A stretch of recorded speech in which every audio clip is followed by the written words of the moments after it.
नमस्कार, vision IAS के news today के इस अंक में आप सभी का स्वागत है। इस अंक में हम आपके लिए लेकर आए हैं यूपीएससी परीक्षा की दृष्टि से महत्वपूर्ण कुछ अहम खबरें। तो आइए सबसे पहले बात करते हैं अंतर्राष्ट्रीय सौर गठबंधन की। हाल ही में अंतर्राष्ट्रीय सौर गठबंधन यानी इंटरनेशनल सोलर अलायंस की सदस्यता का सार्वभौमिकरण किया गया है।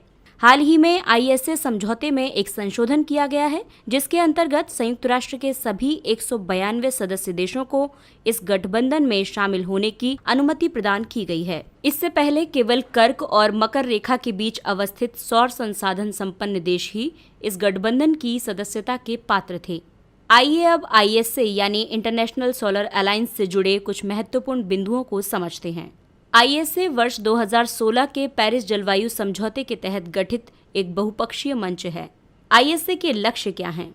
आईएसए के तहत कई लक्ष्य निर्धारित किए गए हैं, जैसे कार्बन फुटप्रिंट के स्तर को कम करने के लिए सौर ऊर्जा के उपयोग को बढ़ावा देना, देशों को पारंपरिक ऊर्जा के स्रोतों विशेषकर जीवाश्म ईंधन पर कम निर्भर होने में सहायता प्रदान करना, जलवायु परिवर्तन की समस्या से निपटना और इस गठबंधन के सदस्य देशों के बीच विचारों, प्रौद्योगिकी और क्षमता निर्माण के आदान प्रदान के माध्यम से पेरिस जलवायु समझौते के कार्यान्वयन में योगदान करना, जरूरतमंद सदस्य देशों को सौर प्रौद्योगिकियां उपलब्ध कराना और उन तक पहुंच प्रदान करना। इसे भारत और फ्रांस ने संयुक्त रूप से प्रारंभ किया था और वर्तमान में 87 देशों ने इस पर हस्ताक्षर किए हैं और 67 देशों ने इसकी अभिपुष्टि की है। निकारागुआ इस समझौते पर हस्ताक्षर करने वाला 87वां देश है। निकारागुआ एक मध्य अमेरिकी देश है। आईएसए का मुख्यालय भारत के गुरुग्राम में है। अगली खबर रक्षा मंत्रालय से संबंधित है। रक्षा मंत्रालय ने रक्षा उत्पादन और निर्यात प्रोत्साहन नीति यानी defence production and export promotion policy DPEPP 2020 का मसौदा जारी किया है। DPEPP एक मार्गदर्शक दस्तावेज है। ये आत्मनिर्भरता और निर्यात के लक्ष्य को प्राप्त करने के लिए देश की रक्षा उत्पादन क्षमताओं को बढ़ावा देने के लिए एक केंद्रित, संरचित और ठोस सहायता प्रदान करने वाला एक महत्वपूर्ण दस्तावेज है। आपको बता दें कि कुल रक्षा खरीद में घरेलू खरीद का हिस्सा लगभग 60% है। आइए अब इस मसौदा नीति के उद्देश्य को समझते हैं। वर्ष 2025 तक अंतरिक्ष प्रौद्योगिकी और रक्षा उपकरणों तथा सेवाओं में 35,000 करोड़ रुपए के निर्यात सहित 1,75,000 करोड़ रुपए की कुल बिक्री के लक्ष्य को प्राप्त करना, एक गतिशील, सुदृढ़ और प्रतिस्पर्धी रक्षा उद्योग विकसित करना, आयातों पर निर्भरता को कम करना, रक्षा उत्पादों के निर्यातों को बढ़ावा देना और वैश्विक रक्षा मूल्य श्रृंखलाओं का हिस्सा बनना, एक ऐसे परिवेश का निर्माण करना जो अनुसंधान और विकास को प्रोत्साहित करता हो, नवाचार को बल प्रदान करता हो तथा भारतीय बौद्धिक संपदा स्वामित्व का निर्माण करता हो। इस मसौदा नीति के उद्देश्य के साथ साथ प्रमुख विशेषताएं भी समझते हैं। इस मसौदे में घरेलू रक्षा विनिर्माण उद्योग को बढ़ावा देने के लिए आयात के लिए हथियारों या प्लेटफॉर्म्स की नकारात्मक सूची का विस्तार करने का प्रस्ताव रखा गया है। इसके अलावा सरकार ने हाल ही में इसके लिए रक्षा खरीद प्रक्रिया 2020 का मसौदा जारी किया है। इस क्षेत्र में बौद्धिक संपदा के सृजन और इसके व्यावसायिक उपयोग को बढ़ावा देने के लिए मिशन रक्षा ज्ञान शक्ति के प्रयास को बढ़ावा दिया जाएगा। सार्वजनिक क्षेत्र के रक्षा उपक्रमों और ऑर्डिनेंस फैक्ट्री बोर्डों को निर्यात के माध्यम से कम 25% राजस्व जुटाना अनिवार्य होगा। अनुज्ञापित उत्पादन से आगे बढ़कर डिजाइन, डेवलप और प्रोड्यूस मॉड्यूल को बढ़ावा दिया जाएगा। अगली खबर स्वास्थ्य की दिशा में उठाए गए महत्वपूर्ण कदम से है।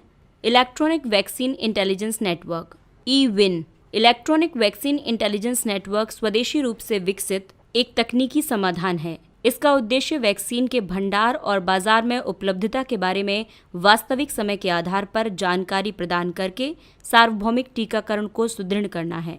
इसके अंतर्गत सम्मिलित हैं प्रौद्योगिकी, यानी इससे साक्ष्य आधारित निर्णय निर्माण को प्रोत्साहन मिलता है।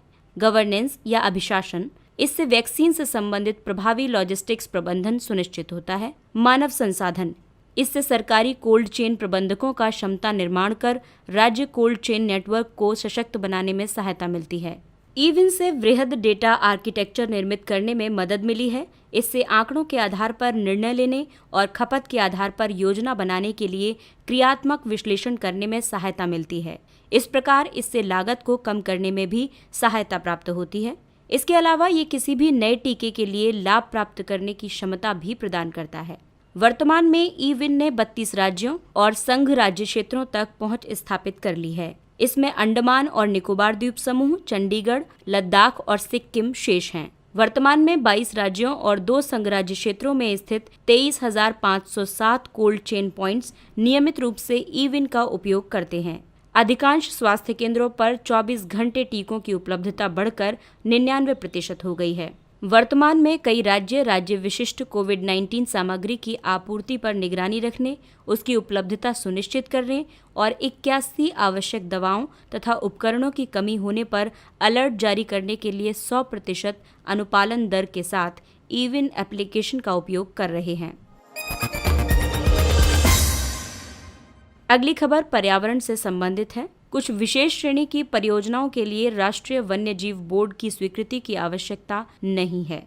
इन परियोजनाओं में शामिल हैं 20,000 वर्ग मीटर से कम क्षेत्र में निर्माण से संबद्ध लघु स्तर के विकास कार्य, 25 मेगावाट से कम क्षमता के जल विद्युत संयंत्रों को NBWL यानी national board for wild life से अनुमोदन की आवश्यकता नहीं होगी, भले ही वे राष्ट्रीय उद्यानों या वन्यजीव अभयारण्यों के पारिस्थितिकी संवेदनशील क्षेत्रों यानी इको सेंसिटिव जोन्स के भीतर स्थित हों।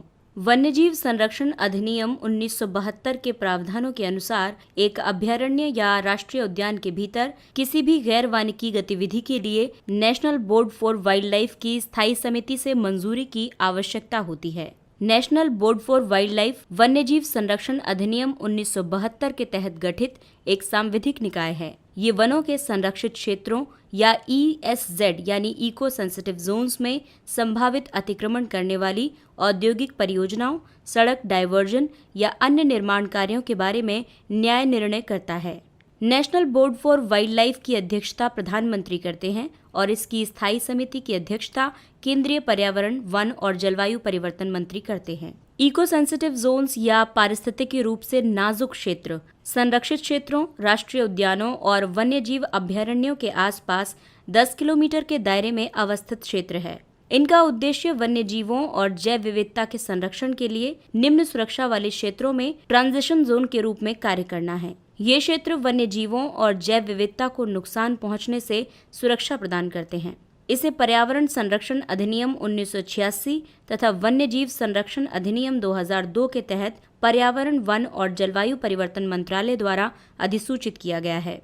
इसके अलावा संवेदनशील गलियारों, निकटवर्ती संलग्न क्षेत्रों और पारिस्थितिकी रूप से महत्वपूर्ण अन्य भूखंडों यानी 10 किलोमीटर से आगे के क्षेत्र को भी इको सेंसिटिव जोन्स में शामिल किया जा सकता है। अगली खबर MSME क्षेत्र से है। सरकार लघु व्यवसायों की सहायता के लिए सूक्ष्म वित्त संस्थानों यानी माइक्रो फाइनेंस इंस्टीट्यूशंस MFIs को सक्षम करने के लिए कार्य कर रही है। केंद्रीय सूक्ष्म, लघु और मध्यम उद्यम मंत्री ने कहा है कि सरकार लघु व्यवसायों के लिए भी MFI फंड को सुनिश्चित करने की नीति पर कार्य कर रही है। इसका उद्देश्य बाजार में तरलता को बढ़ावा देना है, जिससे रोजगार की अधिक संभावनाएं सृजित होंगी और ग्रोथ रेट में वृद्धि होगी। इससे वर्तमान में देश में तरलता संकट के अधिक तनाव से ग्रसित बैंकिंग प्रणाली और गैर बैंकिंग वित्तीय कंपनियों पर दबाव को कम करने में सहायता मिलेगी। MFIs अल्प आय वाले लोगों को वित्तीय सेवाएं प्रदान करने वाले संगठन हैं। ये अपने ग्राहकों को सूक्ष्म ऋण, बचत संग्रह, फंड प्रेषण, पेंशन या बीमा आदि सुविधाएं प्रदान करते हैं। सूक्ष्म वित्त संस्थान NBFCs सोसाइटी, ट्रस्ट या सहकारी समितियों के रूप में पंजीकृत होते हैं। वर्ष 1974 में अहमदाबाद में स्थापित भारत का प्रथम पंजीकृत MFI यानी micro finance institution self employed women's association यानी सेवा है। माइक्रो फाइनेंस इंस्टीट्यूशंस के लाभ: ये ऋण तक आसान पहुंच को सुनिश्चित करते हैं, वित्त पोषण से वंचित सामाजिक समूहों को सेवा प्रदान करते हैं, रोजगार के अवसर सृजित करते हैं, बेहतर क्रेडिट प्रबंधन प्रणालियों को विकसित करते हैं। साथ ही इनमें कोलेट्रल की अनुपस्थिति से ऋण लेने में आसानी होती है। आइए अब जानते हैं MFIs यानी माइक्रो फाइनेंस इंस्टीट्यूशन के समक्ष चुनौतियां क्या क्या हैं। वित्तीय निरक्षरता, उधारकर्ताओं के बीच सूचना का अभाव, धन सृजन में असमर्थता, वित्त पोषण के लिए बैंकों पर ज्यादा निर्भरता और क्षेत्रीय असंतुलन आदि MFIs की चुनौतियां हैं। आइए अब नजर डालते हैं कुछ अन्य महत्वपूर्ण खबरों पर।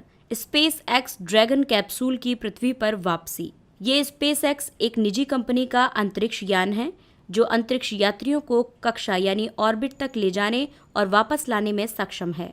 फाल्कन 9 रॉकेट की सहायता से इंटरनेशनल स्पेस स्टेशन ISS पर नासा के 2 अंतरिक्ष यात्रियों को पहुंचाने के लिए इसे लॉन्च किया गया था। ये नासा के वाणिज्यिक चालक दल कार्यक्रम यानी कमर्शियल क्रू प्रोग्राम का एक भाग है। कमर्शियल क्रू प्रोग्राम का लक्ष्य ISS यानी कि इंटरनेशनल स्पेस स्टेशन पर अंतरिक्ष यात्रियों को ले जाने और वापस लाने के लिए एक विश्वसनीय और लागत प्रभावी समाधान विकसित करना है। कोविशील्ड। भारत के औषधि महानियंत्रक drug controller general of India DCGI ने भारत में कोविशील्ड के चरण 2 और 3 का नैदानिक परीक्षण संचालित करने के लिए serum institute of India Pune को स्वीकृति प्रदान की है। ऑक्सफोर्ड यूनिवर्सिटी तथा एस्ट्राजेनेका द्वारा कोविशील्ड का विकास किया जा रहा है। वर्तमान में Bharat biotech India limited BBIL के कोवैक्सीन और जाइडस कैडिला के जाइकोव D जैसे अन्य टीके भी परीक्षण के चरण में हैं। प्रधानमंत्री जन धन योजना। हाल ही में प्रधानमंत्री जन धन योजना के तहत खोले गए बैंक खाते 40 करोड़ के आंकड़े को पार कर गए हैं। प्रधानमंत्री जन धन योजना के तहत सर्वाधिक खाते उत्तर प्रदेश में खोले गए। यहां पर इनकी संख्या 6.69 करोड़ है और इसके बाद बिहार का स्थान आता है जहां 4 करोड़ 63 लाख खाते खोले गए। वर्ष 2014 में राष्ट्रीय वित्तीय समावेशन मिशन के तहत प्रधानमंत्री जन धन योजना का शुभारंभ किया गया था। शुरू में इसे 4 वर्ष की अवधि के लिए प्रारंभ किया गया था। बाद में इस कार्यक्रम का वर्ष 2018 से आगे की अवधि के लिए विस्तार किया गया। अब इसके अंतर्गत प्रत्येक घर के बजाय प्रत्येक वयस्क व्यक्ति के लिए खाता खोलने पर ध्यान केंद्रित किया गया है। प्रधानमंत्री जनधन योजना के तहत खोले गए बचत खातों के लिए रुपे डेबिट कार्ड और ओवरड्राफ्ट सुविधा प्रदान की जाती है। विद्यार्थी विज्ञान मंथन 2020-21 का शुभारंभ। ये कार्यक्रम कक्षा 6 से 11वीं तक के स्कूली छात्रों के बीच विज्ञान विषय को लोकप्रिय बनाने की एक पहल है। इसे विज्ञान में रुचि रखने वाले प्रतिभावान छात्रों की पहचान करने के लिए शुरू किया गया है। इसके प्रारंभकर्ता हैं विजन भारती यानी विभा विज्ञान प्रसार। ये विज्ञान एवं प्रौद्योगिकी विभाग के तहत एक स्वायत्त संगठन है और राष्ट्रीय शैक्षिक अनुसंधान और प्रशिक्षण परिषद NCERT की एक पहल है। वाणिज्यिक कोयला खनन में प्रत्यक्ष विदेशी निवेश। केंद्र सरकार द्वारा स्पष्ट किया गया है कि भारत के साथ भूमि सीमा साझा करने वाले देश की किसी इकाई से वाणिज्यिक कोयला खनन में कोई भी FDI को सरकार की स्वीकृति के बाद ही अनुमति प्रदान की जाएगी। वर्तमान में कोयला खनन गतिविधियों में स्वचालित मार्ग के तहत 100% FDI की अनुमति प्राप्त है। इसमें संबंधित प्रसंस्करण और अवसंरचना भी शामिल है।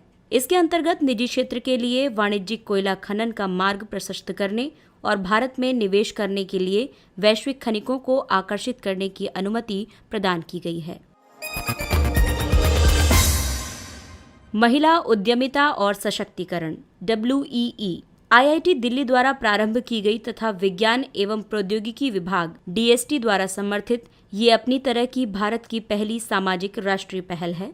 इसका उद्देश्य देश में महिला उद्यमिता को बल प्रदान करना और एक ऐसे पारिस्थितिक तंत्र को बढ़ावा देना है जो महिलाओं द्वारा ऐसे उद्यमों के सृजन तथा आजीविका को सक्षम बनाता है। इसके द्वारा कॉलेज जाने वाली छात्राओं से लेकर मध्यम आय वर्ग की गृहिणियों तक की महिलाओं के लिए उद्यमशीलता को एक व्यवहार्य व संतोषप्रद करियर विकल्प के रूप में अपनाने में सहायता प्रदान की जाएगी।